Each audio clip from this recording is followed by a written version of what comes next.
Vamos lá, então. Boa tarde, buenas tardes, boa noite para quem está em África.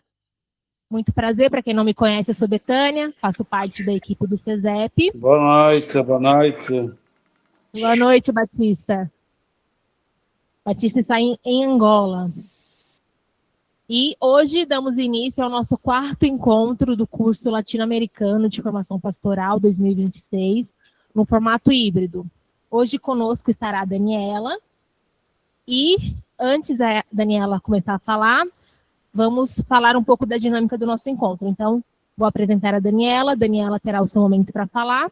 Depois, faremos um momento de perguntas. Então, vamos dar prioridade para o grupo online. Então, o grupo online pode, então, no momento das perguntas, levantar a mão ou escrever no chat. Tudo bem? Então, Daniela Moura Barbosa. Daniela é nascida na cidade do Rio de Janeiro. É bacharel em Ciências e Letras pelo Colégio Pedro II. Não? Letras. Ah.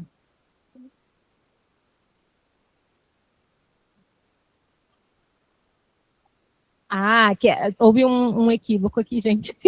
Ela, tá certo, tá. Ok, então ela é bacharel em Ciências e Letras, se formou no Colégio Pedro II, no Rio de Janeiro, licenciada em Geografia pela Universidade Federal do Rio de Janeiro, especialista em Psicologia Analítica, com ênfase em Mitologia, Contos e Artes pelo Instituto Freedom, e vai trabalhar conosco hoje o tema da terra ferida à alma ferida, território, crise e diagnóstico do tempo presente. Então, da tierra herida a la alma herida, território, crise e diagnóstico del momento atual. Então, bem-vinda, Daniela, é com você.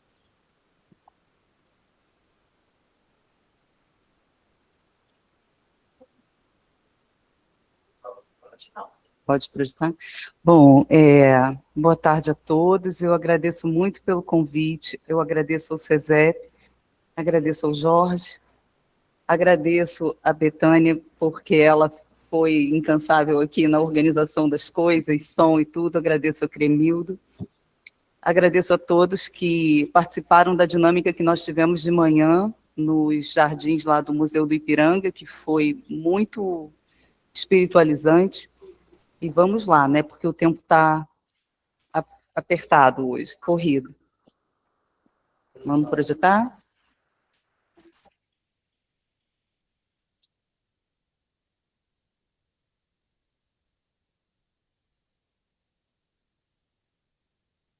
Bom, dentro do tema grande do CESEP esse ano, que é a espiritualidade ecológica, a gente vai falar hoje sobre da terra ferida à alma ferida, território, crise e diagnóstico do tempo presente.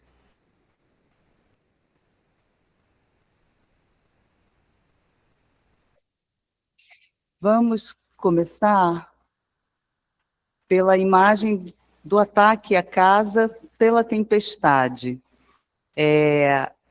Nós temos passado por muitas mudanças e tem acontecido, além do aquecimento, vendavais, né, variações na subida do nível do mar. E aí eu tive recentemente uma experiência em casa, foi no dia 29 de julho, de um vendaval com ventos de mais de 100 quilômetros por hora, e que destelhou parte da minha casa. E isso me levou a pensar na temática da casa, dessa casa do CESEP, e também da Terra, do planeta Terra como nossa casa comum. Vamos passar.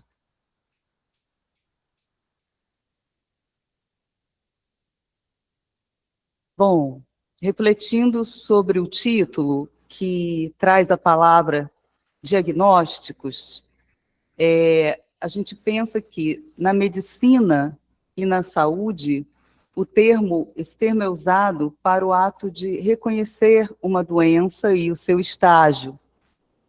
Em outros contextos fora da área da saúde, o termo ganhou sentido amplo para descrever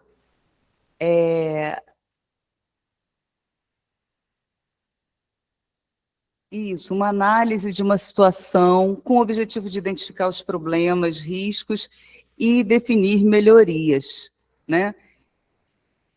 Então, a pergunta é, de que ferida que nós estamos falando?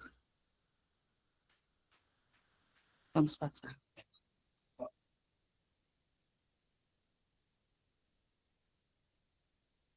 Então, vamos lá. Diagnóstico do tempo presente. Pode passar.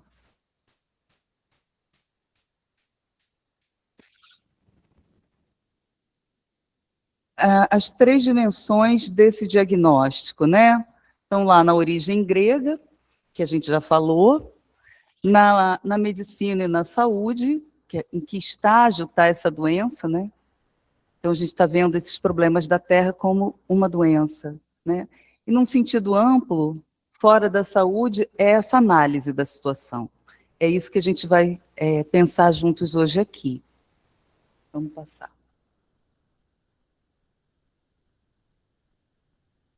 Bom, conectando o diagnóstico ao nosso objeto de estudo, terra ferida, alma ferida.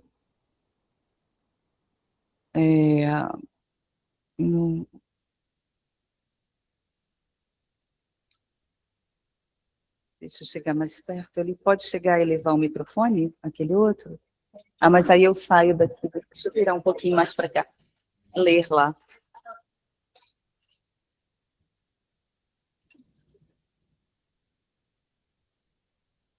Você vai abrir para mim? Você pode ir continuando. Tá. Então, herida. Ferida. Vamos passar o outro. Então, vamos lá. De que ferida que a gente está falando? Porque identificar a ferida é o primeiro passo para qualquer diagnóstico.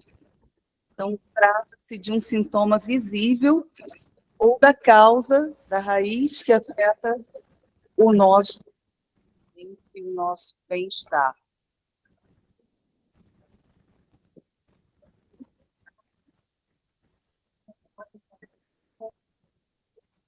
Tá bom.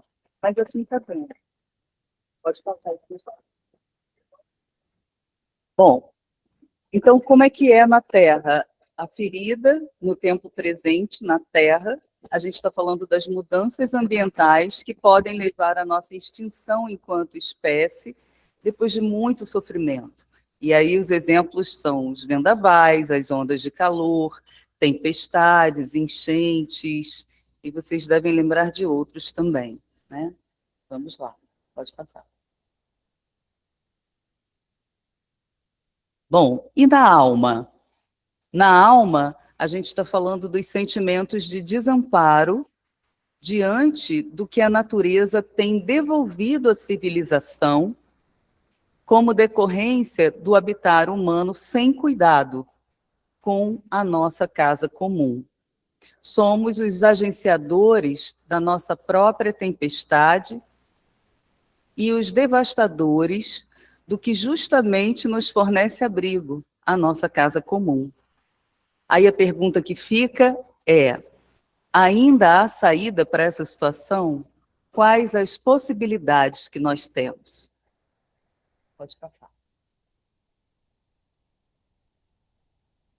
Nos sentimos ainda mais vulneráveis em função das políticas neoliberais da maioria dos estados nacionais, que negam a necessidade de gestão de crise e endossam o paradigma moderno ligado a um modelo de homem tecnocientífico, narcisista, que deseja o descarte perpétuo operado pelo consumismo, que se entrega ao feérico gozo tecnológico para mediar as suas práticas e relações.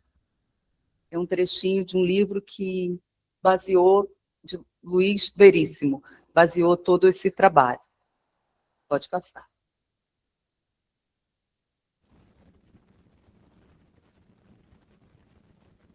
Bom, o homem desse tempo, o habitar baseado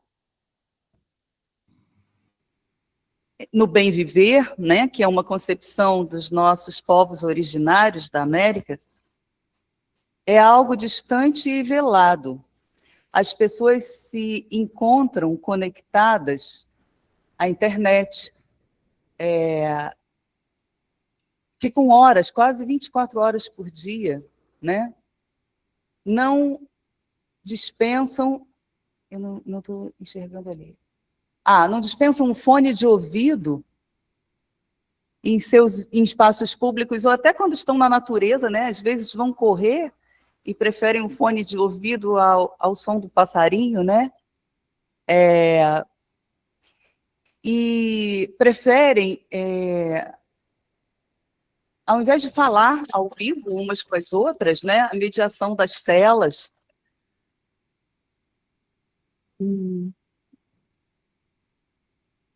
Então, na verdade, a gente está falando de um modo de vida muito adoecido, né?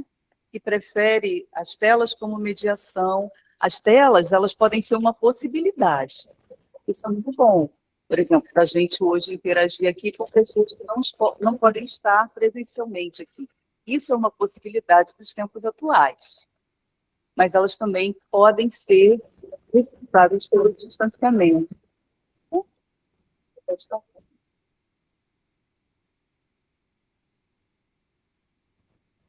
Mas, ainda bem, né, o tempo da alma não é o tempo do relógio. A alma tem raiz no espírito das profundezas, e isso abre para a gente muitas possibilidades também.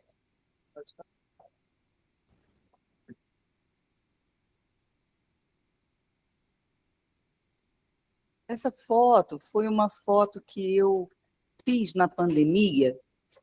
Eu estava deitada, depois que eu acabava a programação de almoço, eu estava deitada no chão, com as pernas para cima, pensando no que o Ailton Krenak dizia, que os xamãs falam que o céu está caindo. E aí eu estava num exercício simbólico de segurar o céu com os pés. E aí eu vi esse desenho de nuvens, que são duas asas. Eu tirei essa foto e achei essa frase depois. A ficha caiu, como é que se diz?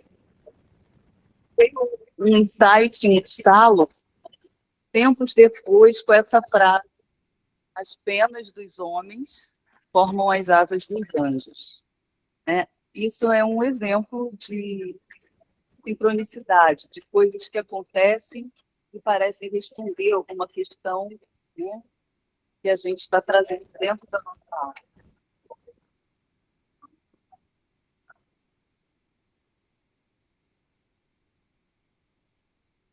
Bom, então a proposta aqui é da gente pensar a Terra como casa comum, e de acordo com as ideias do teólogo Leonardo Boff, então eu convido a gente pensar junto como a gente habita a nossa própria casa, né? Para a gente tentar pensar na Terra como casa comum, como a gente habita a nossa casa, como a gente habita essa casa do SESEP, no Ipiranga, porque eu me sinto muito em casa aqui. Pode passar. E por que eu pergunto? Pode passar. Essa árvore tem mais, mas já tem outra crescendo no lugar dela, né? Eu pergunto porque convido vocês a pensarem cada um sobre a sua própria casa, mas essa casa do SESEP, que é, como eu disse mais cedo, um lugar em que a gente encontra e debate aqui, na sala grande, que a gente sente o cheirinho do café, do tempero, da comida sendo preparada, que a gente tenha refeição coletivamente à mesa, todos sentam lá, conversam, e depois a gente ainda consegue tirar um cochilo depois do almoço, né? Roupa de cama cheirosa. Então, eu senti aqui em casa. Da outra vez que eu vim no ano passado, eu nem queria ir embora, e ainda bem que eu voltei. E aí também tem a questão da casa como cotidiano, né? A casa é cotidiano e, ao mesmo tempo, é sagrado. Aliás, nós tivemos um estilo, espaço sagrado. O que é sagrado, né? O cotidiano, tudo que move é sagrado. Feminino, masculino, sala, quarto, cozinha e banheiro. E a área externa, para secar roupa, para tirar um descanso, uma cesta, depois do almoço, um cochilo, escutar passarinho. Então, a gente tem, ao mesmo tempo, um amor materno-filial pela casa. A gente fala para o filho, como se ela também fosse a mãe que nos acolhe.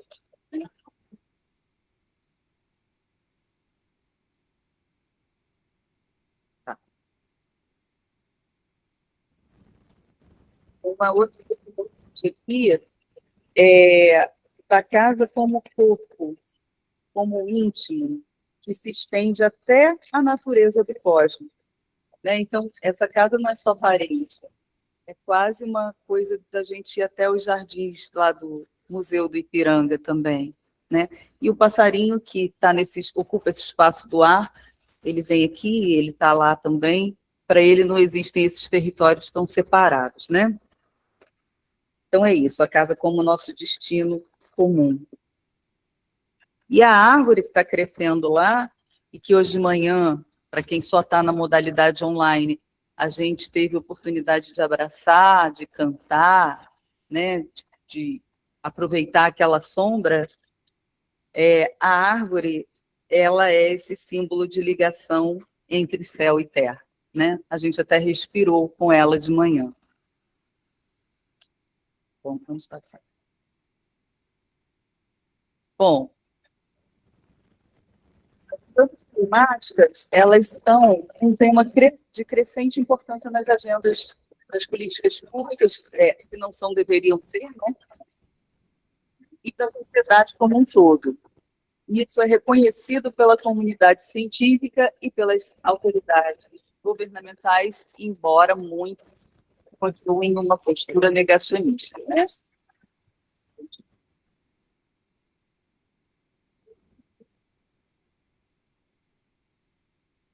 Bem, os eventos climáticos extremos, como enchentes, secas, ondas de calor, tempestades tropicais, incêndios florestais e aumento do mar, estão relacionados diretamente à escalada dos determinantes de saúde, como poluição, expansão dos hábitats dos vetores, escassez e contaminação de água.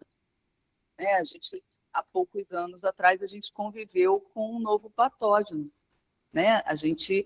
Essa proximidade dos sistemas urbanos dos florestais está gerando a possibilidade de vírus novos surgirem, porque eles migram de um organismo silvestre para um outro, do nosso meio urbanizado, e eles se adaptam e a gente não tem anticorpos para se defender deles. Né? Bom, além disso, né, desses vetores, escassez e contaminação da água e grupos transnacionais defendendo que a água não é um recurso natural, que todos têm direito à água, mas que a gente precisa pagar por ela. Né? E aí, esses fatores podem levar ao aumento de doenças respiratórias, cardiovasculares, infecciosas, deterioração também da saúde mental. Quantos de nós não ficamos ansiosos por causa das mudanças que a gente não tem como controlar, né? Das mudanças climáticas? Isso, e deterioração da saúde mental, desnutrição, alimentos mais caros, ferimentos e até a morte. Pode passar. Bom, a pesquisa científica oferece dados empíricos que demonstram existir um vínculo inequívoco entre as mudanças climáticas e os riscos climáticos e a saúde. Podemos passar. esse ficou muito grande, eu vou colocar aqui. Mudanças climáticas é um termo usado para descrever fenômenos climáticos complexos causados principalmente pela concentração excessiva dos GEs, né, os gases do efeito estufa. E aí, isso aqui, esses gases, que são o dióxido de carbono, metano, óxido de nitroso, ozônio, são os principais GEs. E a concentração desses gases vem aumentando desde a década de 1850, né, segundo a Revolução Industrial, mas eles aumentaram exponencialmente nos últimos anos. É a maior concentração hoje que já registrada em 800 mil anos, ou seja, a atmosfera leva muito tempo para se tornar respirável e a gente está em poucos anos tornando ela irrespirável de novo, né? Bom, esse aumento ele é acentuado ele é agravado pelas atividades humanas, como queima de combustíveis fósseis, processos industriais e atividades associadas ao uso da terra, como a agricultura, as queimadas, o desmatamento, que diminuem a capacidade dos ecossistemas de absorver esses gases. As primeiras, por exemplo, o dióxido de carbono, ele vai tornar a chuva mais ácida, né? Ele também vai acidificar os oceanos. Então, a gente diz, como é que está aquecendo o Pacífico a ponto de gerar um El Niño severo? Os oceanos estão se tornando mais ácidos, né? Faz essa troca para a gente. As árvores mais altas, elas realizam essa troca. Então, por exemplo, se você medir o pH da chuva numa clareira, essa chuva é ácida. Mas se você medir a água que passou pela floresta, pelo solo e sai lá numa nascente, ela foi neutralizada pela presença da floresta. Isso é doloroso para a floresta, mas ela faz. As árvores mais altas são as primeiras que sentem a chuva, e elas realizam essa troca, mas elas vão morrendo.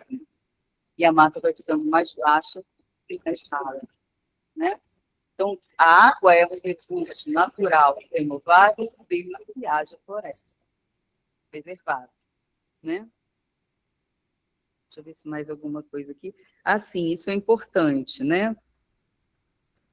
Todas essas tragédias ambientais, né, afetam diretamente a saúde humana de todas as pessoas, mas todas as pessoas? Não.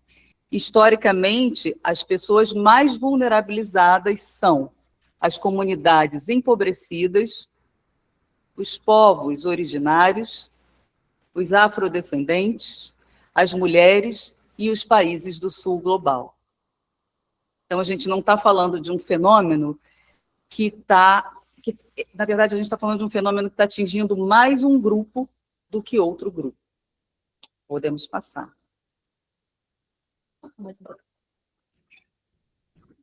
Melhor? Deixa eu aproveitar para beber um pouquinho já.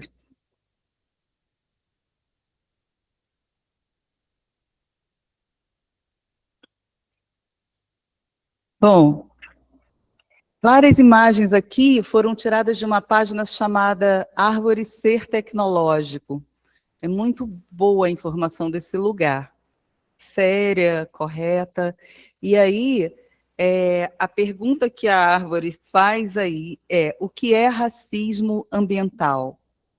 Então, é justamente isso que nós dizíamos no slide anterior, né? Os problemas climáticos, eles estão afetando mais uma determinada camada das populações, né? Então, a gente vê lá na base da pirâmide os pobres, né? E ali estão também as populações indígenas e afrodescendentes, e todo aquele grupo que nós nomeamos antes, né? Países do sul, populações do sul global, mulheres, e aí esses 50% mais pobres emitem 10% do carbono, do CO2, enquanto lá em cima, nos tipos que tem essa mobilidade, ó, a gente tem a emissão de 50% do carbono, né? Então, eles têm, aqui está um recorte racial entre quem se beneficia e quem sofre com a destruição da natureza, né? Também temos, desse lado direito da pirâmide, os lucros da destruição, com os de cima. E onde está a destruição? Está no agro, está na mineração, na pecuária, na especulação imobiliária, no petróleo, né? E onde está o problema? Lá com os de baixo da pirâmide. A falta de água, as enchentes, muitas perdas materiais e humanas, queimada, pandemia, todas as superfícies da destruição recaem sobre os povos que estão na base dessa pirâmide. Trabalham e sustentam, né? Então, processo produtivo. Vamos passar?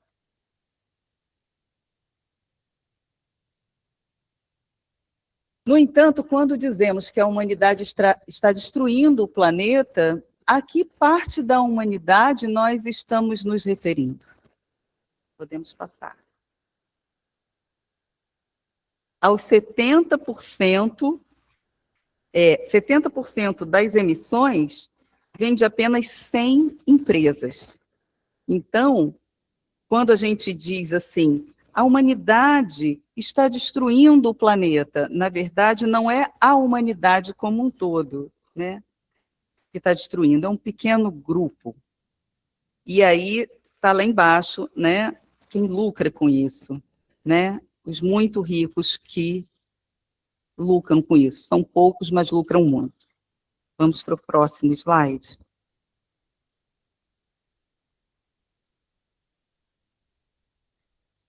Bom, então, é muito importante, acho que eu aqui estou repetindo, então vou passar um pouco mais rápido, que os impactos das mudanças climáticas, eles são sentidos de forma desproporcional por populações historicamente vulnerabilizadas. Repito, comunidades empobrecidas, povos indígenas, afrodescendentes, mulheres e países do sul global. Agora, é importante aqui... Ai, que bom. Obrigada, Betânia. É muito importante aqui a gente pensar nesse termo resiliência. Porque quando a gente fala de resiliência, parece mera adaptação a uma situação de crise. E não se trata disso, não é uma adaptação passiva.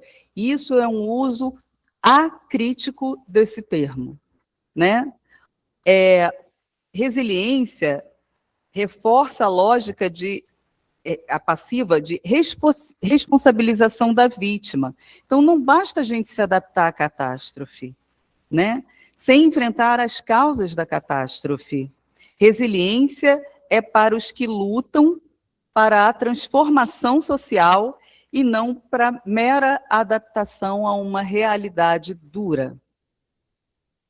É importante também dizer aqui, estou lá no número 3, que o Estado, em geral, não estou falando de todos os estados, né?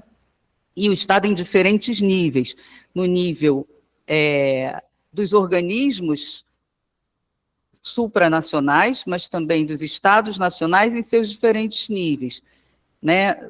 Governo federal, governo estadual, governo municipal, ele opera um mecanismo de segregação territorial a serviço do poder globalitário. Então, aqui, eu estou falando de globalização, e a gente vai falar disso agora, mais para frente, dessas condições de produção no nível global, mas também de um globalitarismo, né? De trazer... A gente achou que tinha escapado dos totalitarismos, do nazismo, do fascismo, e a gente saiu um outro, que é o globalitarismo, é o da globalização. Então, é um Estado que opera, que age a serviço dessa segregação territorial. Então, é uma política de morte planejada, que a gente chama de necropolítica. O Estado decide quem pode viver e quem deve morrer. Os movimentos sociais latino-americanos enfrentam essa lógica global do capital a partir das suas especificidades locais, se organizando em redes, sem perderem de vista o território. Então, é fundamental a ação coletiva enraizada no local, uma vez que o lugar ele não é só um cenário, né? Ele é concreto da vida social, espaço de disputas, afetos, resistências, onde se constroem novas formas de resistência e convivência. A gente está tão viciado nas telas que às vezes a gente esquece dessa resistência presencial.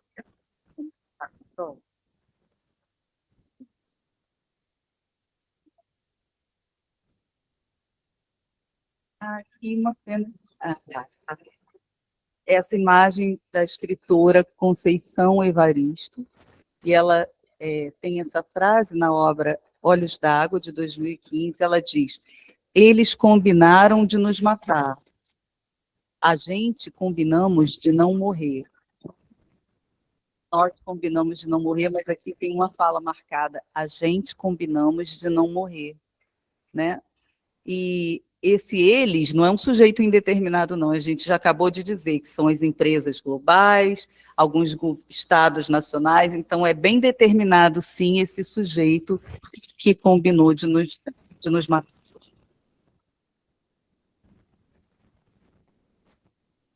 Bom,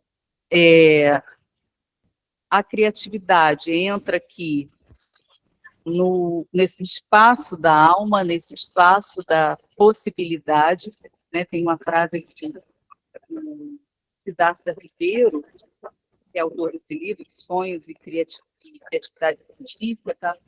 Na verdade, o livro é O Oráculo da Noite, e esse é um capítulo que ele diz que a criatividade envolve uma mudança radical de ponto de vista, mas uma recombinação de ideias prosaicas comuns para gerar algo extraordinário.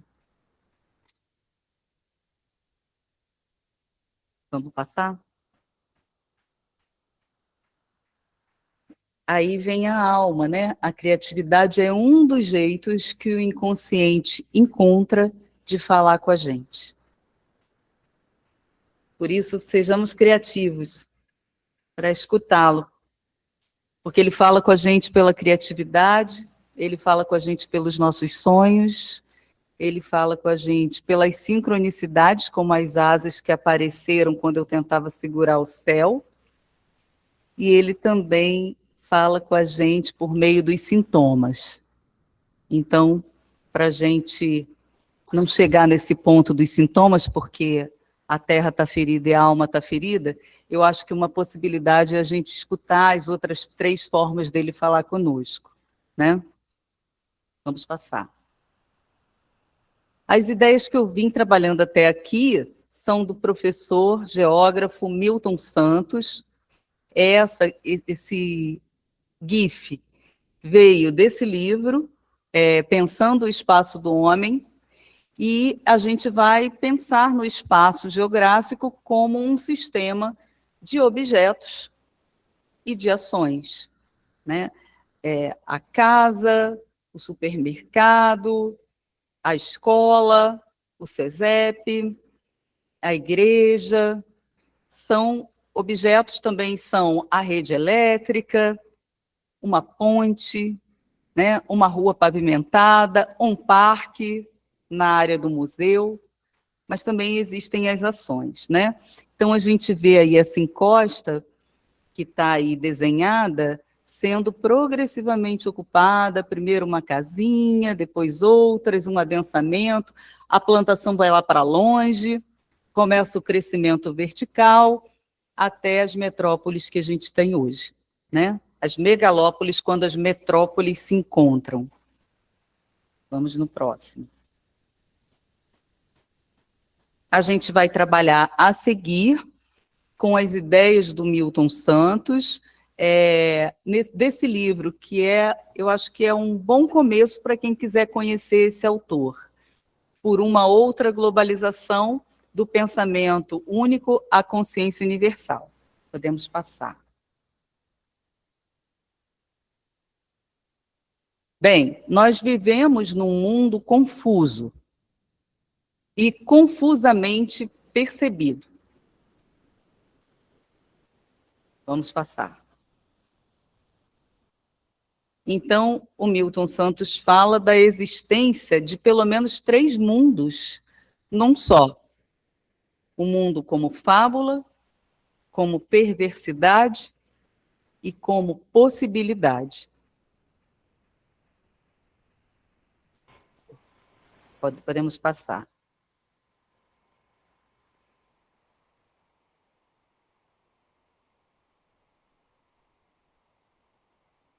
Bom, de fato, se desejamos escapar à crença de que esse mundo, assim apresentado, é verdadeiro, e não queremos admitir a permanência de sua percepção enganosa, devemos considerar a existência de pelo menos 3 mundos num só. Podemos passar. O primeiro seria o mundo tal como nos fazem vê-lo, a globalização como fábula. Vai ficar mais fácil, eu prometo que nos próximos aqui, ó. O segundo seria o mundo tal como ele é, a globalização como perversidade. Perversidade. Não é isso? E o terceiro mundo, que nos interessa muito aqui, é um mundo como ele pode ser, uma outra globalização. A possibilidade, né? A seguir,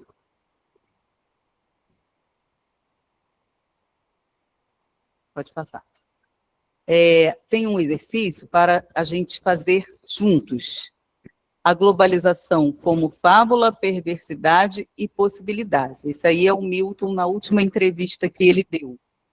Ele é um geógrafo premiado internacionalmente, faria 100 anos esse ano, e estão falando muito pouco dele.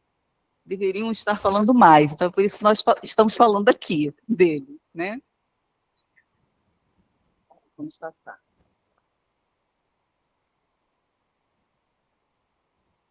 Agora, a gente vai precisar da ajuda de todos, né? Tem um exercício para nós fazermos juntos. Tem as caixinhas aí, e a gente vai escolher as palavras que a gente vai usar para preencher essa caixinha. A gente pode repetir palavras, não tem problema. Mas a gente vai ter que decidir se ela é fábula, se é perversidade, se é possibilidade. Certo? Podemos? Vocês me ajudam? Essa é a pergunta da mística que houve aqui para o pessoal do presencial, né? Essa pergunta. Aqui, você vai pegando lá, né? Mas aí você pega de acordo com o que o pessoal decidir. Quer ler? Jorge vai ler. Alô? Alô? Tá ligado? Então, ó, o exercício é: vamos classificar cada uma das afirmativas retiradas abaixo do livro citado para completar as caixinhas com uma das palavras em negrito, a globalização como fábula, que é aquilo que querem que a gente veja 2, a globalização como perversidade, aquilo que ela é. 3, a globalização como possibilidade, é aquilo que ela pode ser, uma utopia. Possibilidade é utopia. Então, por exemplo, letra A, emprego crônico, aumento de pobreza, fome e desabrigo generalizados, permanência da mortalidade infantil, apesar dos progressos médicos e da informação, educação de qualidade cada vez mais inacessível. Para vocês, isto é uma afirmação da globalização como a fábula, perversidade ou possibilidade? Perversidade. Perversidade, muito bem. Então, aqui, peraí que eu vou.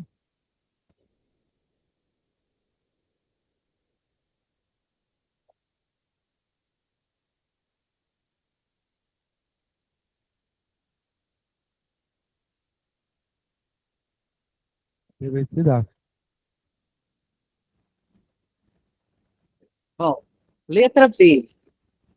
A difusão instantânea de notícias não informa as pessoas realmente. Também acho que é, mas também tem uma outra coisa. Também tem fábula, não são as duas coisas? Acaba que é uma fábula fake news e é uma perversidade, né? Olha, o pessoal virtual também pode participar, pode e deve. Vou repetir a letra B. A difusão instantânea de notícias não informa as pessoas realmente. Perversidade. Pessoal de casa. Acho que pode ser fábula ou perversidade. Fábula e perversidade, né? Perfeito.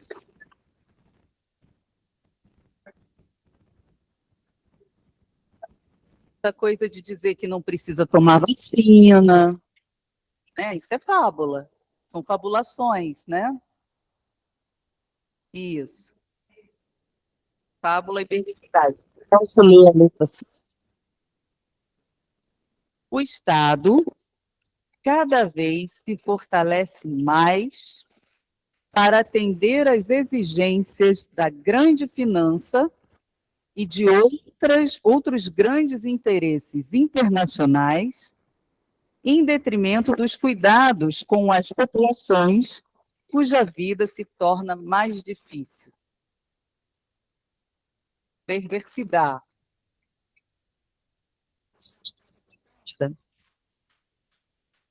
Aquela coisa de eventos esportivos, gastar muito dinheiro na construção dos estádios, e aí cadê o hospital, cadê o investimento na educação, né? Vamos para a letra D. Essa eu tenho certeza que todo mundo vai dizer prontamente, porque é a parte mais sensível do nosso corpo que é afetada, que é o nosso bolso, né? Baixos salários médios. Perversidade total, né? O salário.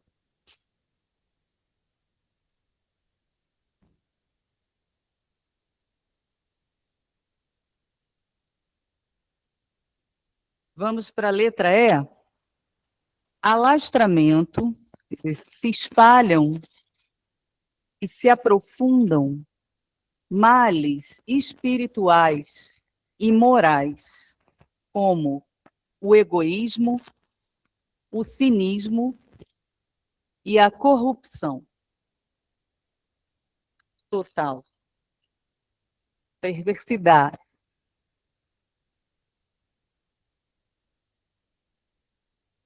Acordos do online.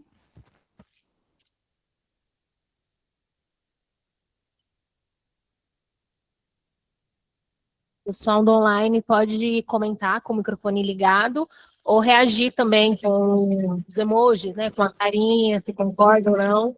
É liberado a interagir. Muito bem. Obrigada, Derek. Letra F. Rápida difusão de informações por rede, como a internet, por exemplo, o que permite, inclusive, a realização de denúncias contra uma situação de injustiça social ou de um crime ambiental, bem como a mobilização de milhares de pessoas para protestos de rua. Uau, também acho. Tinha que ter uma aí, né, para a gente ter esperança. É a primeira. É fábula, né? Fábula. Você acha... Quem foi que falou da fábula? Eu gostei. Eu? Explica aqui por que você coloca isso como fábula, mas eu gostei.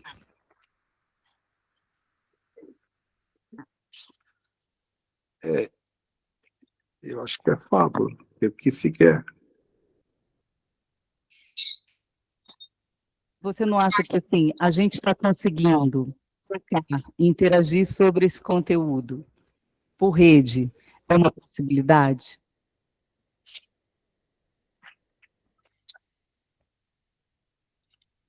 Não temos certeza de nada, né? Só temos, assim, desafios, né?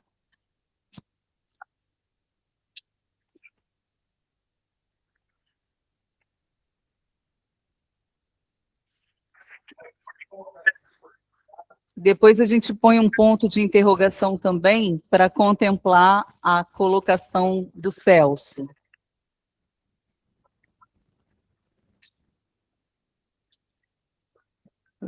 Isso aí agora. Isso aí sem querer. Novas doenças como a AIDS, já não tão novas, mas o tratamento está avançando, isso é bom. Então, novas doenças se instalam, por exemplo, a Covid, né? O sarampo voltando, ó, enquanto outras velhas doenças, como a dengue, a gripe, eu coloco aqui o sarampo também, supostamente extirpadas, ou seja, finalizadas, concluídas, que não existem mais, que não existiam mais, a gente pensou que elas não existissem mais, mas elas voltam. Um retorno triunfal. Perversidade. Perversidade, não tem nem dúvida, né?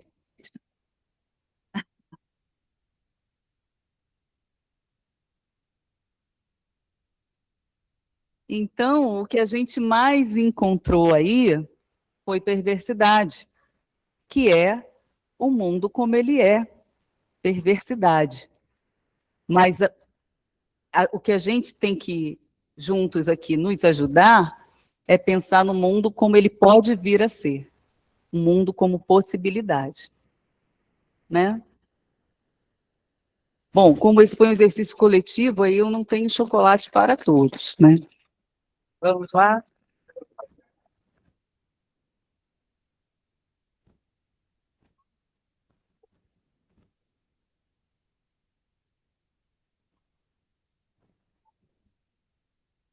Então, vamos lá. Falando em ações, né? Que a gente falou do espaço geográfico como um sistema de objetos e de ações. Aqui eu trago de novo algumas ideias do geógrafo Milton Santos sobre as ações no mundo de hoje. Vamos passar o próximo.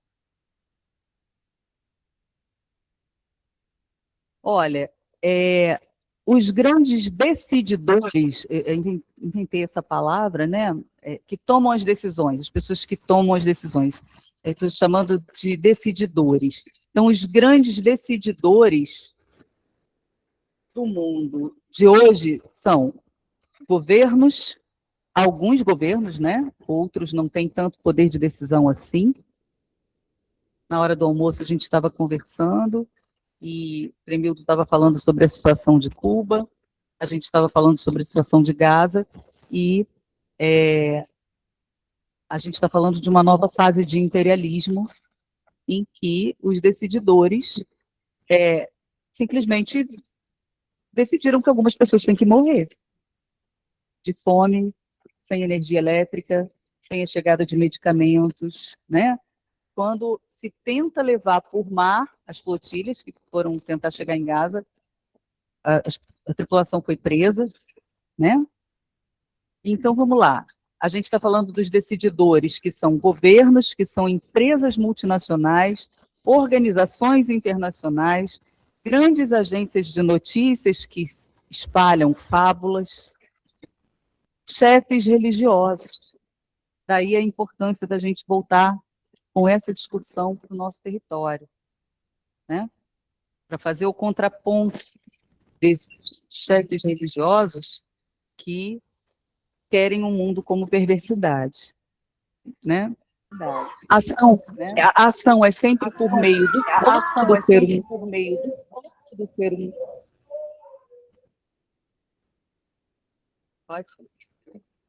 A ação é sempre por meio do corpo do ser humano, né? E aí os governos às vezes limitam o nosso próprio corpo, né? Porque são lentas as leis de proteção do nosso corpo, né? Como é que a gente vai voltar do trabalho num transporte melhor? Como é que a gente não vai botar o pé na água da enchente? Quando é que não vai ter mosquito levando dengue e chikungunya para as nossas casas? Então, os governos são muito lentos em proteger o nosso corpo. E há uma limitação de escolhas muito séria, que é pela consciência, pela dificuldade de distinguir claramente o que é bom e o que é mal, né? Então, a vacina é boa? Claro que é, a gente lutou tanto para ter vacina. Votar é bom? Claro que é, a gente lutou muito para votar, né? Então, as escolhas, o mundo é confusamente percebido, e é por isso que a gente precisa ampliar a nossa consciência e contribuir para a ampliação de consciência das pessoas ao nosso redor, no nosso território. Bom, dentre as formas de agir, a gente vai ressaltar aqui a importância do agir simbólico, onde o que é força está na afetividade, na emoção, nos rituais. Olha o mantra que a gente cantou em volta da árvore hoje, né? Como fortaleceu a gente, né? E nos modelos de significação e representação. Então, eu assinalo aqui os governos como decididores que insistem em ditar ações como política ambiental. Por que ambiental entre aspas aqui? Porque o ambiente não é só se eu vou melhorar, aumentar a área de floresta, também, mas eu estou lá na política educacional, ensinando através dos bons afetos que as crianças precisam proteger os animais, precisam ter cuidado com o lixo, precisam fazer plantio, não tem que cortar árvore. No meu prédio, no meu bairro, cortaram 3 numa semana. E depois reclamam do calor, né? Então, a política ambiental, ela é a política habitacional também, ela é a política de coleta de lixo, porque se o cara mora na beira de um valão, de um canal, e joga o lixo ali porque não tem coleta, ele não é o culpado pelo assoreamento daquele rio e que vai gerar enchentes que vai entrar na casa dele. Ele é responsável, sim, mas também falta a política pública de coleta de lixo que empurra ele para aquela ação, né? Vamos para o próximo.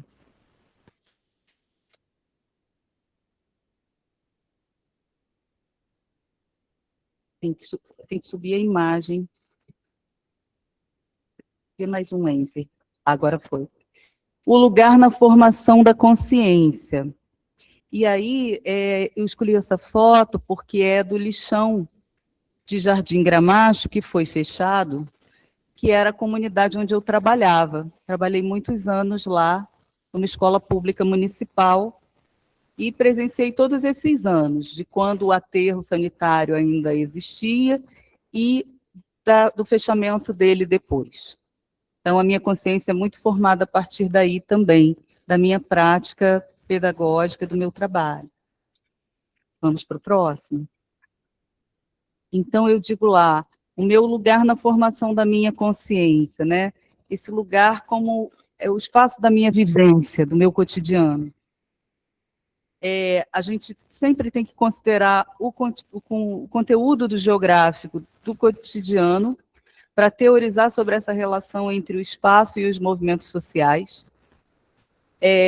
Jardim Gramacho, que era o meu bairro de trabalho, tinha um aterro sanitário sobre manguezal, no fundo da Baía de Guanabara.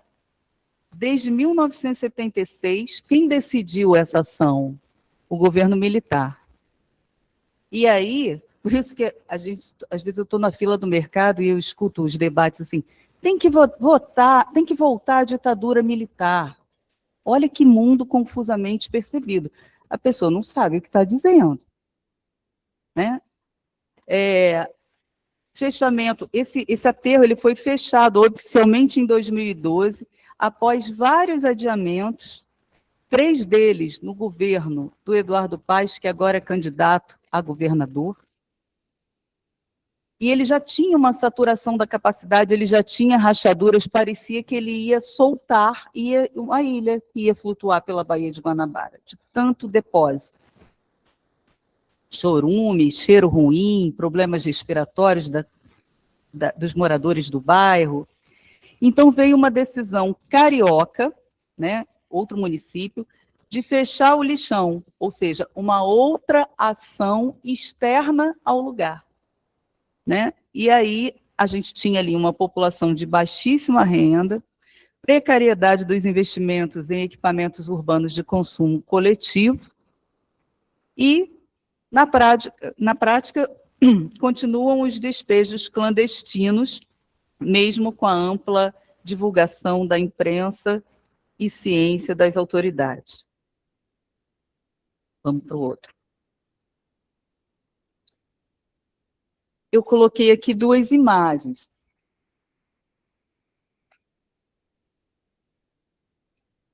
Essa imagem que está na esquerda, eu estou ali na frente, no lado do quadro, que se chama Marrá Sebastião, foi feita essa obra pelo artista Vic Muniz. O Vic Muniz pegou materiais recicláveis. O Tião, que está do lado direito, é o modelo que posou para aquela foto. E ele era presidente da Associação de Catadores lá. Então, o Vic Muniz disse que materiais recicláveis ele precisava para compor a cena, que desse um efeito visual. Se você olhar depois com atenção, você vai ver que tem tampa de privada, pneu, coisas ali. E aí, ele fez isso num galpão muito grande, assim, quase do tamanho dessa sala, e depois que a cena estava montada, o Vic fotografou. Então, essa é uma releitura fotográfica da pintura Morte de Marrá, de 1793. Ela foi criada, a releitura foi criada em 2008 pelo brasileiro Vic Muniz, né? E aí, esse documentário que saiu, se vocês quiserem procurar, se chama Lixo Extraordinário.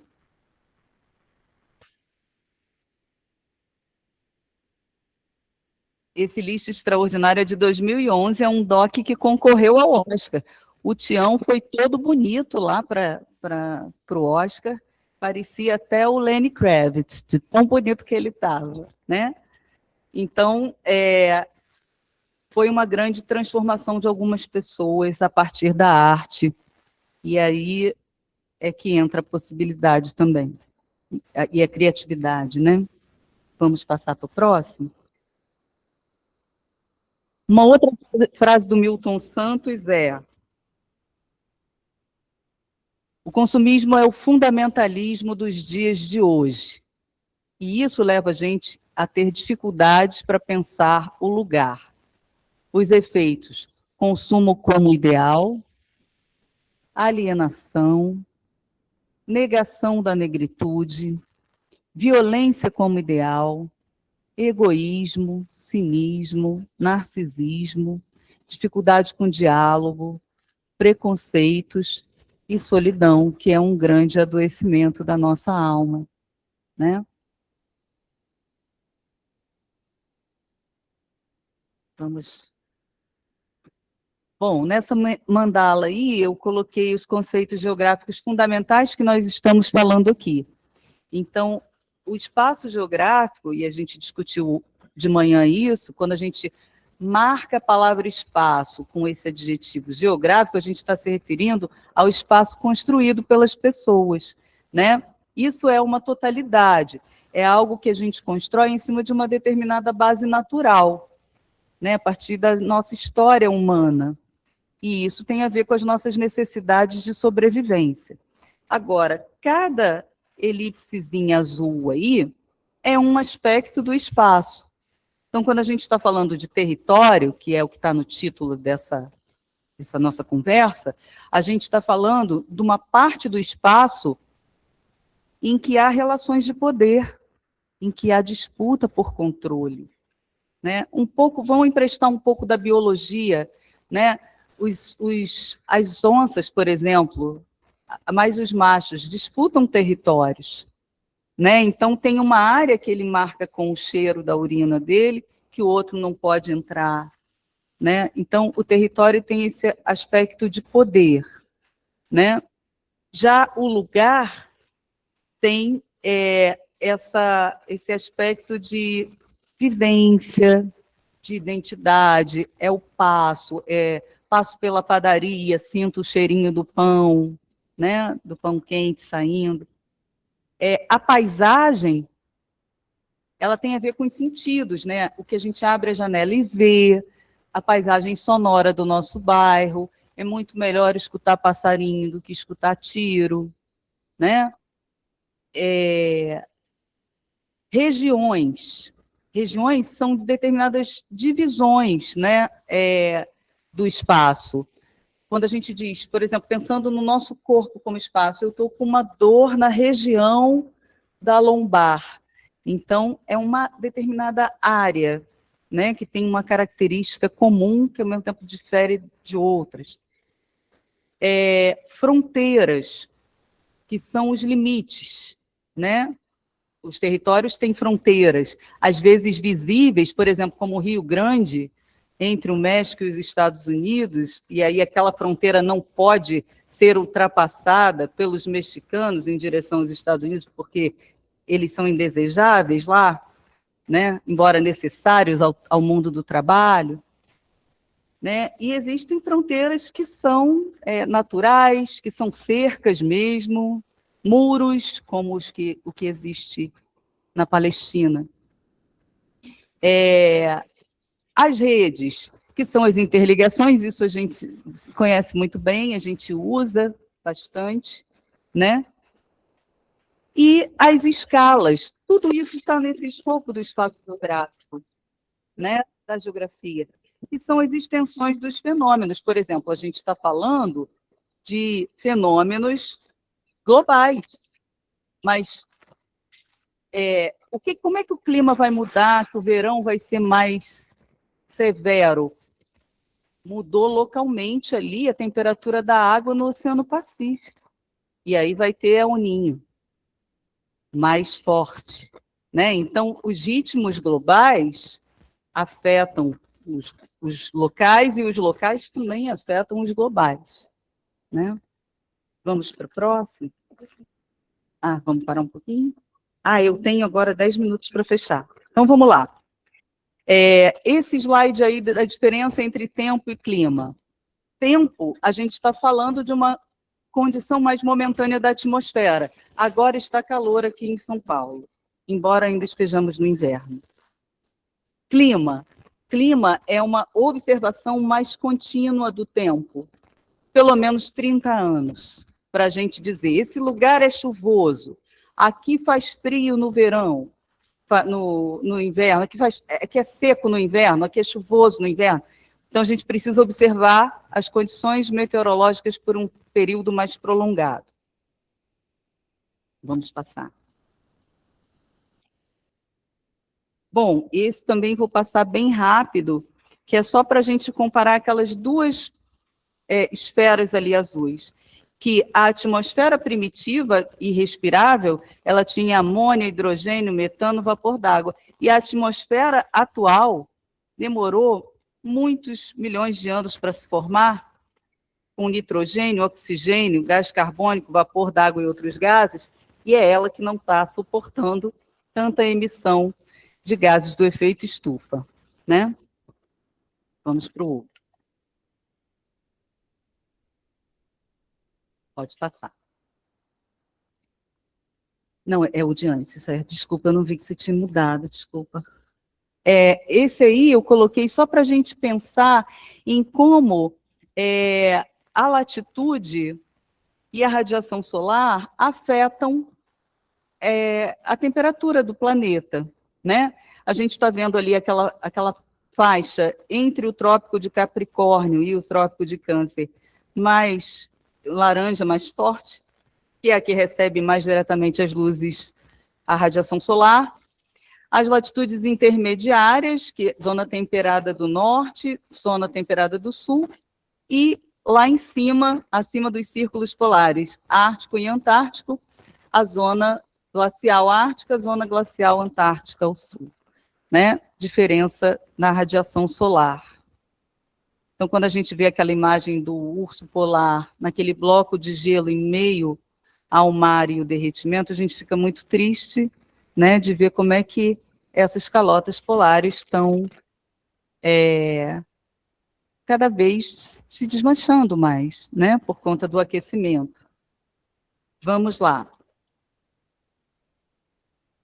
Para o próximo. Aqui a gente tem, botei um mapa da América do Sul e comparando, não sei se vocês enxergam ali as duas bolinhas. Uma do lado direito, eu marquei Macapá, numa altitude baixinha, 16 metros. E no lado esquerdo, eu marquei um lugar no Equador, a 4.800 metros. E do Equador? Cadê a moça do Equador? Maurícia do Equador. Então, esse lugar, você conhece, Maurício? Esse lugar que eu marquei ali, Cotopaxi.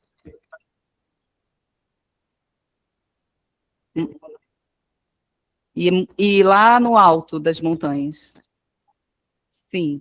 Então, eles estão na mesma faixa, na linha do Equador, Cotopaxi e Macapá. Só que lá no alto dos Andes, a temperatura média é de 10 graus.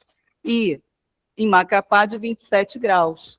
Para a gente pensar que está na mesma latitude, mas a altitude é que vai dar a diferença de temperatura.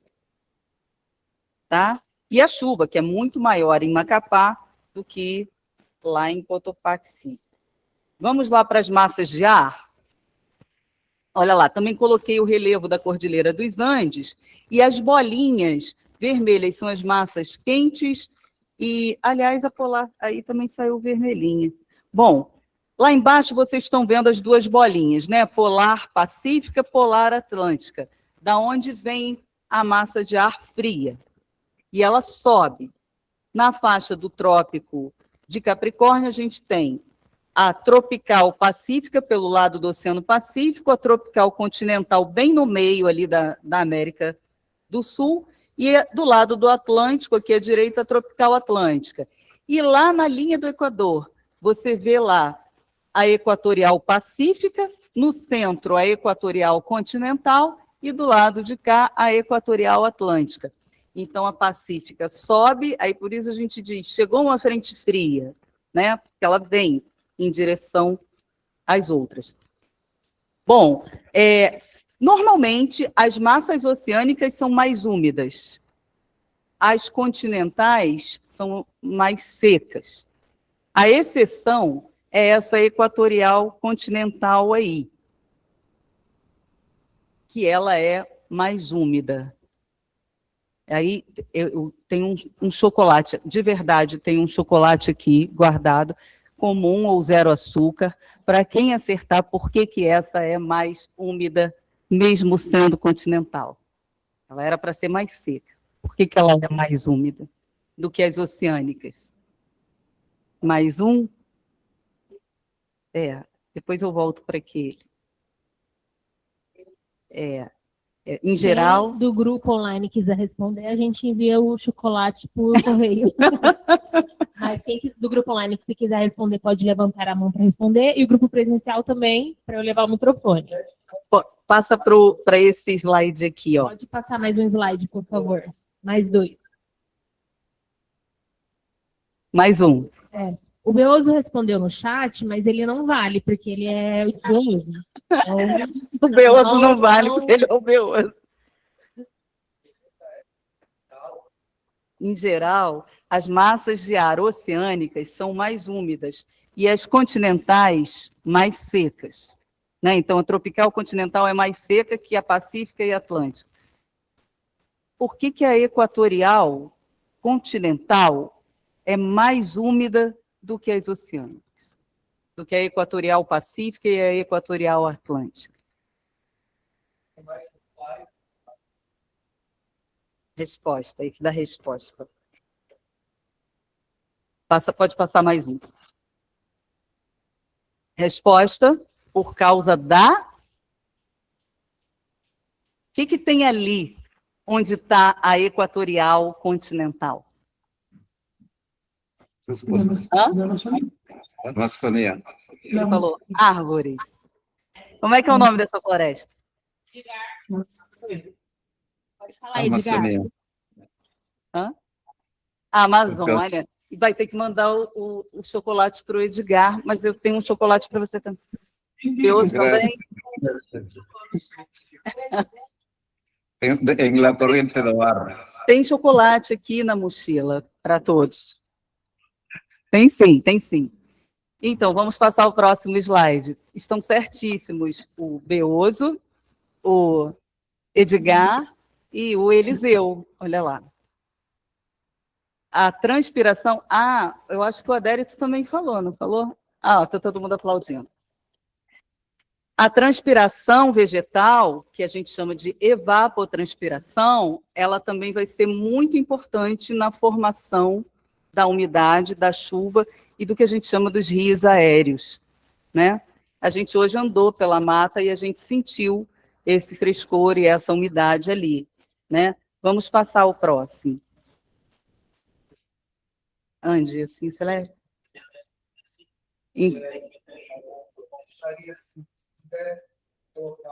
O El Ninho, vê qual que você acha que a gente deve ir.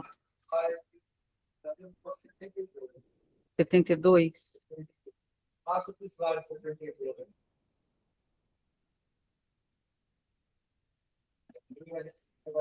Não vai dar tempo do El Ninho.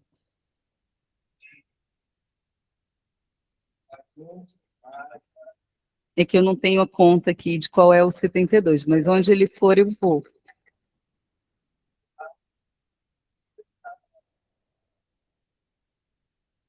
Uhum. Mais um. Depois, pronto.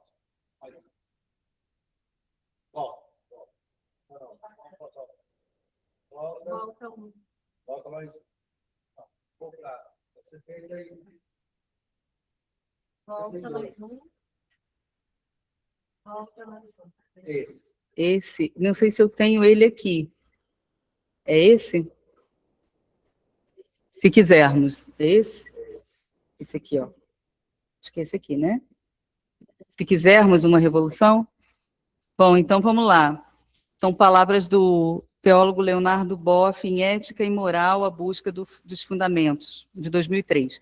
Se quisermos uma revolução ética que responda aos desafios de nosso tempo, devemos desentulhar e liberar o daimon interior e começar a auscultá-lo. Não é escutar, é como se escuta o coração. Auscultá-lo. De novo, no termo, precisamos resgatar o bom senso ético, aquilo que simplesmente deve ser, pois essa é a missão que o daimon desempenha dentro de nós. Vou falar sobre o daimon. Ele é a fonte da criatividade ética e moral. Ele nos sugerirá a ordenar a casa, que é a cidade, o Estado e a casa comum.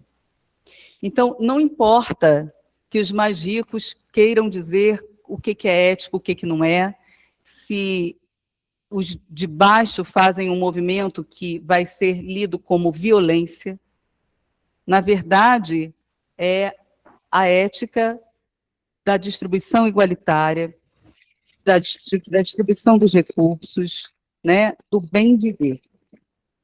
E é em torno disso que a gente tem que é por isso que a gente tem que nortear a nossa vida, a nossa prática, as nossas relações, né? O daimon é essa presença dentro, esse que a gente já falou, de onde vem a criatividade, de onde vêm os nossos sonhos, é o encantamento que a gente perdeu nas nossas relações.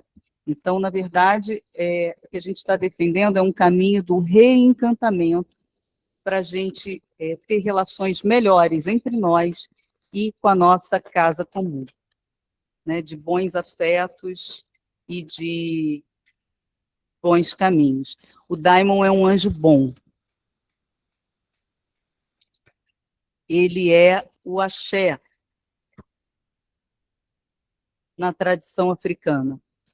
Uma energia benfazeja que anima a casa com vida, aconchego e proteção. É uma voz profética dentro da gente, que a gente só consegue auscultando, porque se a gente ficar nos ruídos de fora, a gente deixa de ouvir o dentro, né? É a voz da interioridade, um conselheiro da consciência, que dissuade, não vai por ali não, que é perigoso, ou que estimula, vai nesse caminho que vai dar certo, né? Aquele sentimento do que é conveniente e justo nas palavras e nos atos, que se anuncia em todas as circunstâncias da vida, pequenas ou grandes, nas mais banais, nas mais complicadas, os momentos mais desafiadores que nós temos. Eu acho que vou terminar com essa próxima imagem, né? Ou consigo?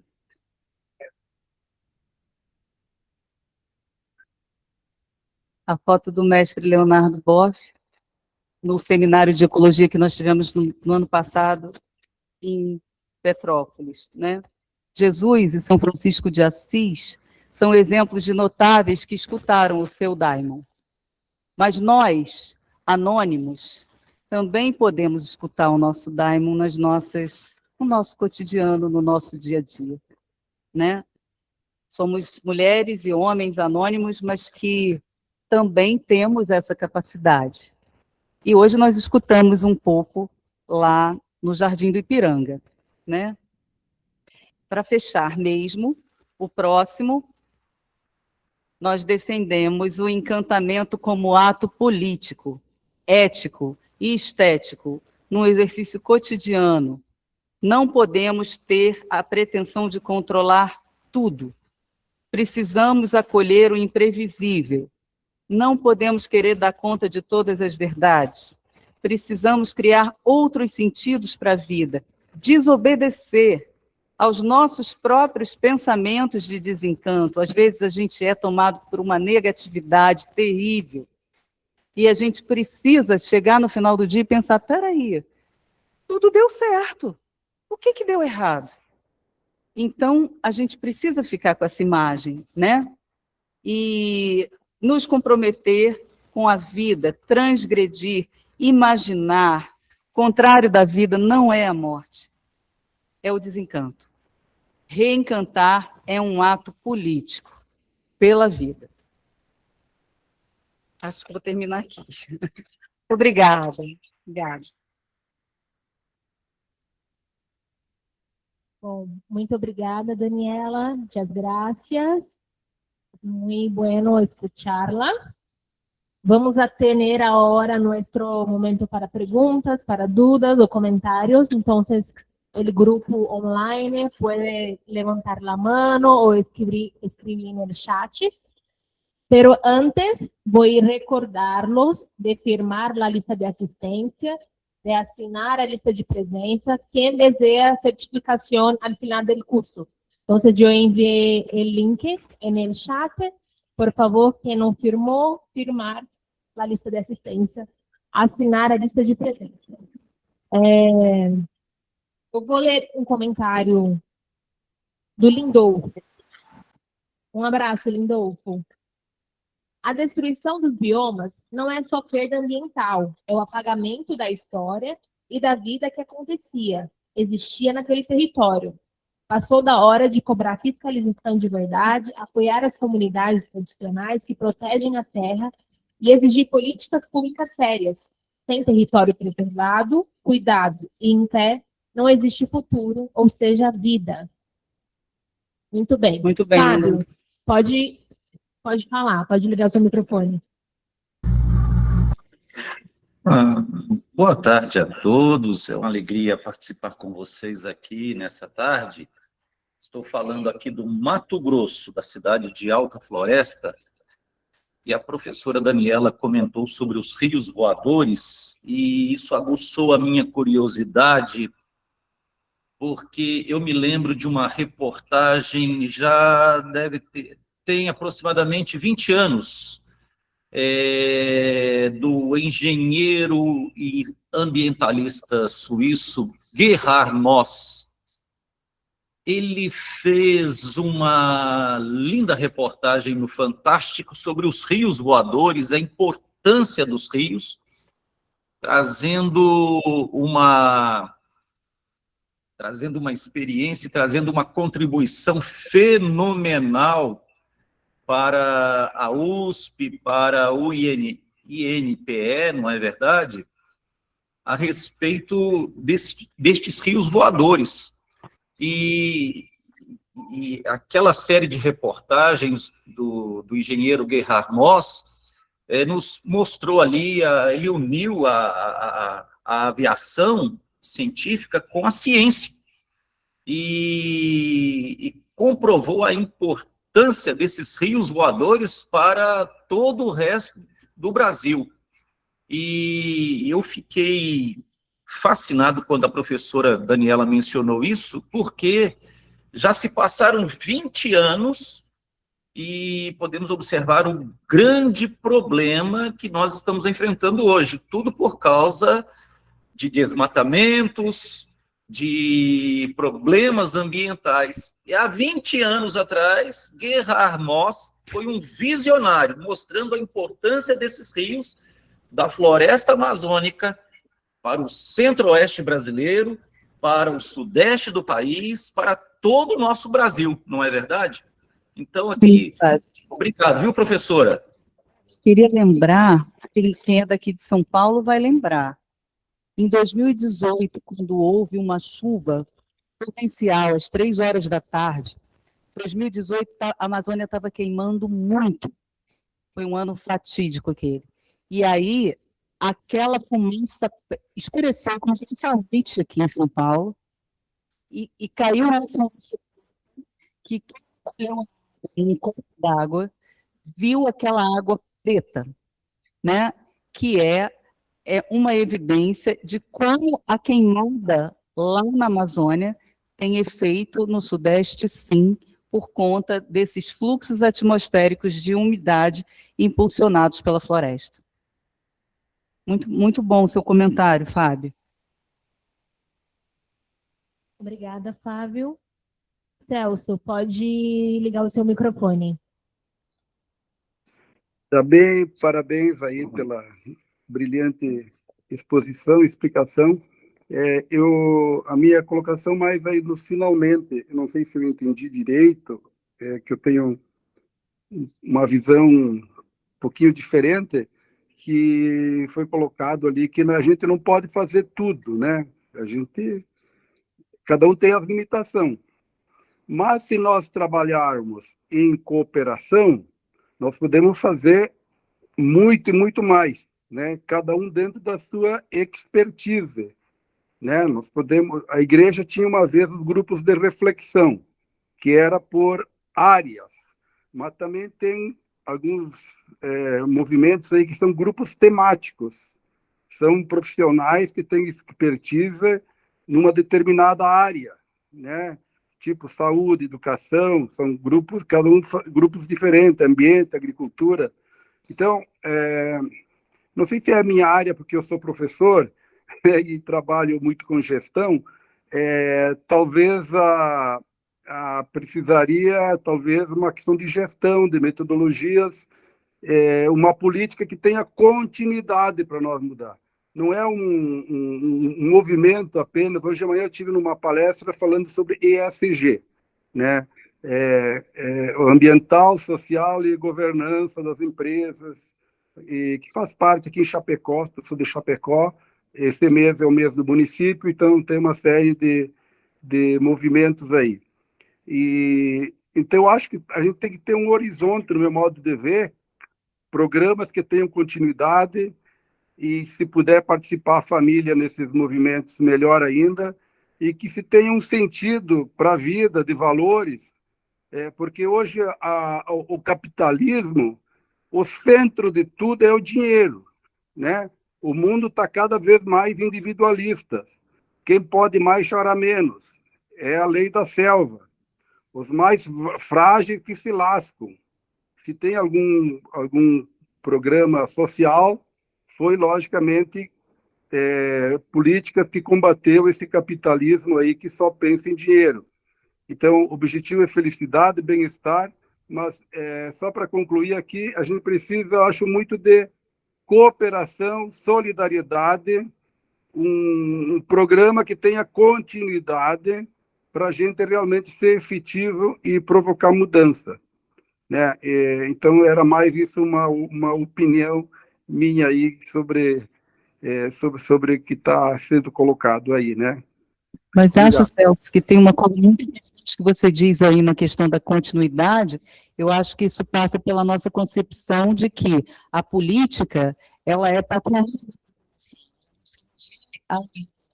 Ela não se resume a quem está no governo por 4 anos, né? Então, o exercício da política, ele tem muito mais a ver com a continuidade do que a interrupção a cada mudança de governo, né? É a organização da sociedade. Isso aí, isso aí. Obrigada, Celso. Obrigado. Batista, pode ligar seu microfone. Boa noite a todos e boa noite à professora Daniela. Agradeço pela sua rica exposição. Eu gostaria de contribuir no que diz o diagnóstico do tempo presente. E fazendo o diagnóstico do tempo presente, devemos olhar muito para a África.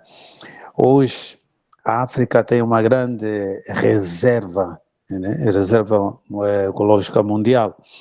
E a África tem muitas águas, e as suas águas têm grande reserva, por exemplo, de gás, que pode muito bem ajudar a Europa e não só o mundo todo, no que eles estão a passar neste momento. Por exemplo, países como Moçambique, República Democrática do Congo, Níger e tantos outros, têm muita reserva de gás. Mas nesses países, o que o Ocidente faz? Ele cria sempre problemas nesses países para que haja sempre conflitos étnicos, conflitos políticos, para que a África não venda o que ele tem e passa sempre a depender dos terceiros. E nesse triângulo que apresentou, né, o racismo ambiental, é ali onde nós descobrimos qual é a intenção, então, do Ocidente com relação à África. Quando mais conflitos internos nós tivermos, o o maior beneficiário será sempre o Ocidente. Quer dizer, são ricos, continuam a ser mais ricos, e nós pobres, e continuamos mais pobres.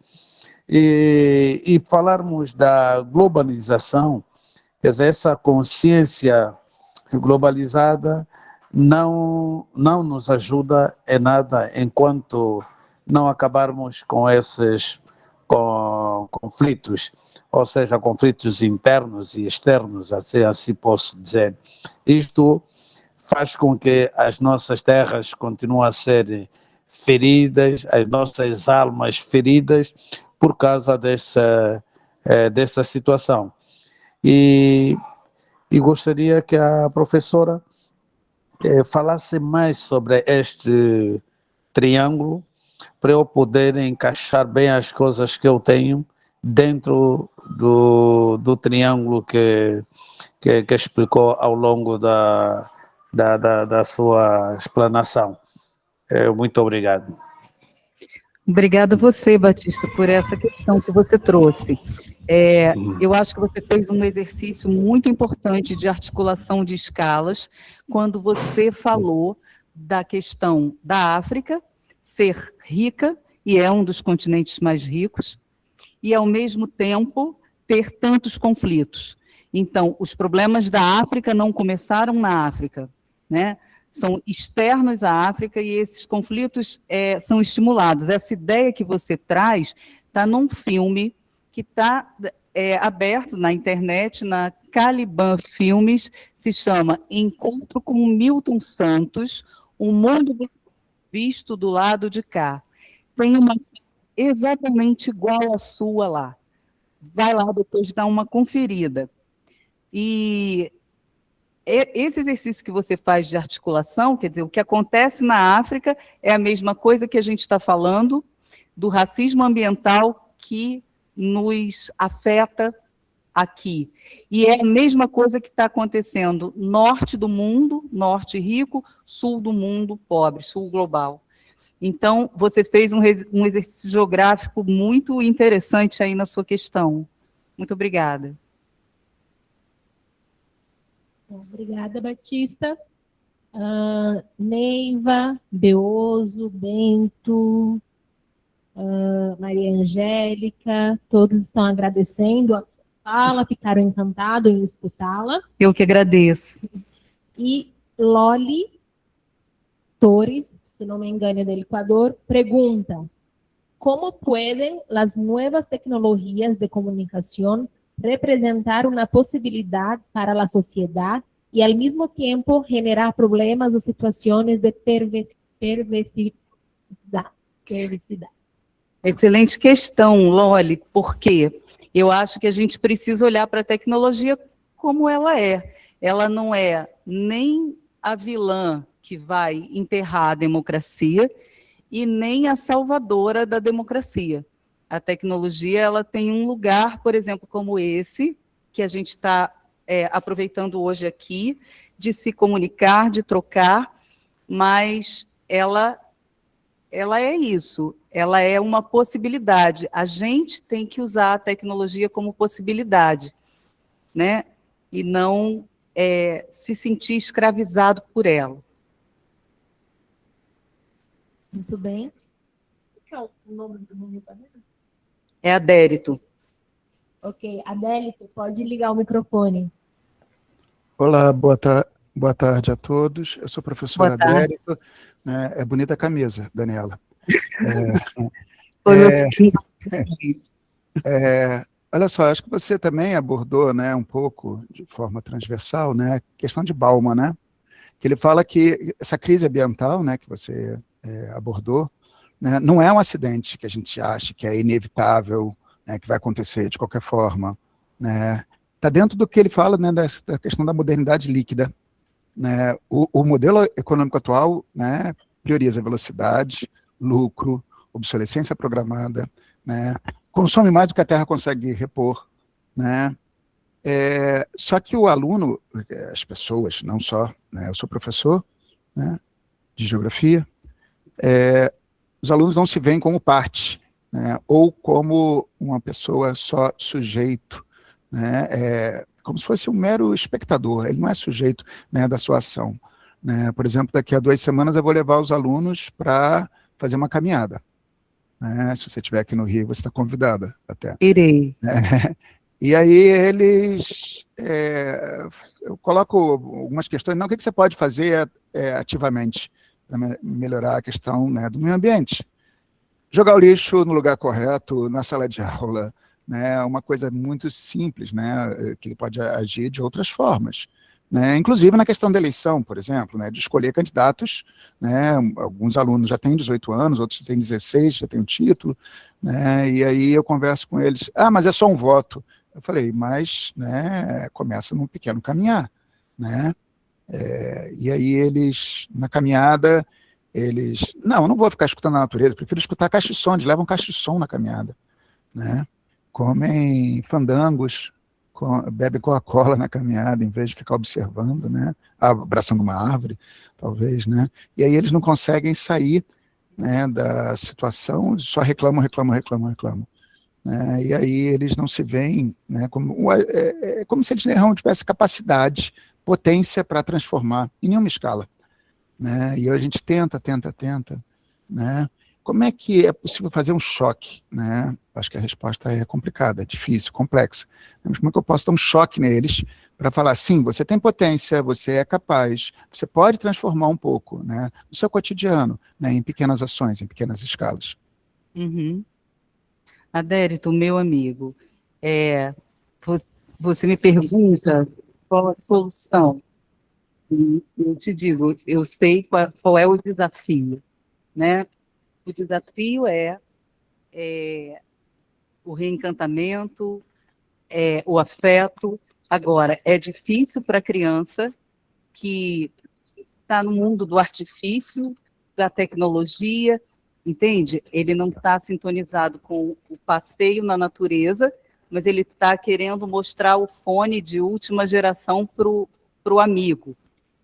Então, é difícil, mas o reencantamento passa por não desistir do processo também, né? Como diz o Gonzaguinha, não deu tempo desse slide, né? Se por baixo, ele usa uma metáfora do futebol. Se por baixo não está dando, é melhor tentar por cima, ou então com a cabeça dar. Você me diz que esse goleiro é titular da seleção, só vou saber, mas é quando eu chutar. Então, chuta para o gol e não acredita que o cara é titular e vai pegar a bola que você vai cobrar no seu pênalti. Vamos continuar, vou junto com você nessa excursão. Alguém no grupo online deseja hacer mais perguntas? Podem escrever no chat ou levantar a mão. Agora vamos fazer uma ronda aqui no grupo presencial. Ahora, Ali também.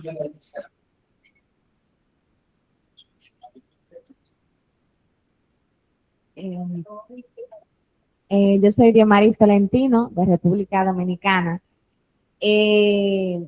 Decías que de los más afectados por estos cambios son afrodescendientes, indígenas, etc. Entonces, me gustaría saber por qué las mujeres son más afectadas por estos cambios. Eu diria, ótima pergunta, Dilmares. Vou tentar dar um exemplo com base no cotidiano.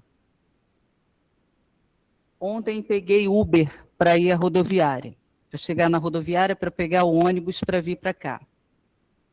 A moça que cedinho estava dirigindo, porque agora eu vou de mulher, é uma moça. Sim, quer ir ajudando?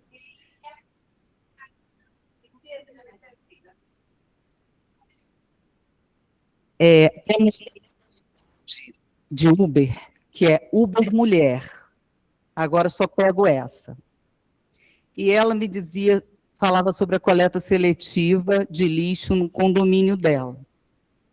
Aí ela disse assim, eu tenho várias pilhas guardadas, lâmpadas guardadas, óleo de cozinha, mas eu não tenho de levar nos postos de coleta, que são separados. Então, ela acorda cedo, e 6h30 já estava no carro me pegando para levar à rodoviária. Então, as mulheres mais afetadas, porque, em geral, dão conta de dupla, tripla jornada de trabalho. Além do trabalho para trazer o sustento da casa, o trabalho de casa. E aí ela diz, não consigo, no corre-corre da vida, dar conta dessa responsabilidade também. Então, acho que é a mesma coisa que a pessoa que mora perto de um canal, um rio canalizado, e não tem coleta de lixo, joga o lixo lá dentro do rio. Ela precisa de uma política pública para que ela tenha essa coleta de uma forma melhor, oferecida de um jeito mais fácil. A coleta de lixo no Brasil é das mais atrasadas do mundo.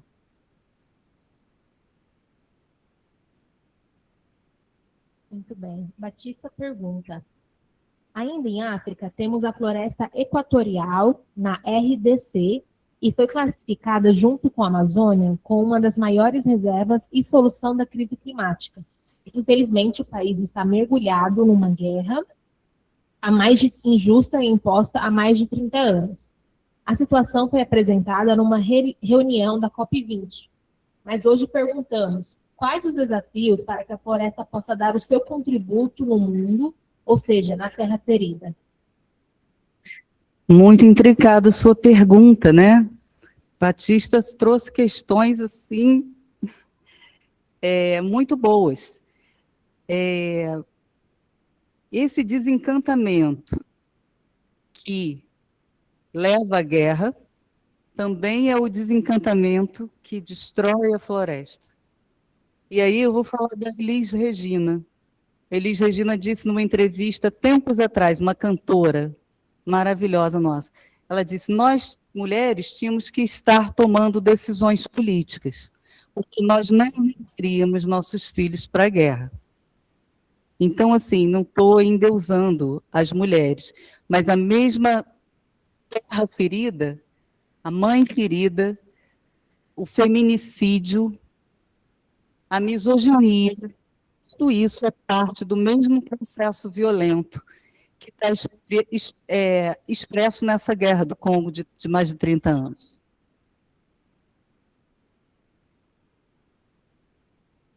Bom, se ninguém mais do grupo virtual quiser fazer perguntas, a gente então pode se encaminhar para o nosso encerramento. Vou agradecer a Daniela, muito obrigada por sua fala, muito bom escutá-la. Ecoo também os comentários aqui do grupo virtual, pela didática, pela calma e pela excelente explicação. Então, muito obrigada. Fica aqui o convite para voltar. Então, vamos dar início ao nosso término do nosso quarto encontro. Então, antes da gente terminar, vou lembrar o grupo virtual da lista de presença e convidá-los para o nosso próximo encontro, que será segunda-feira, em lunes, dia 24. Espiritualidade ecológica indígena.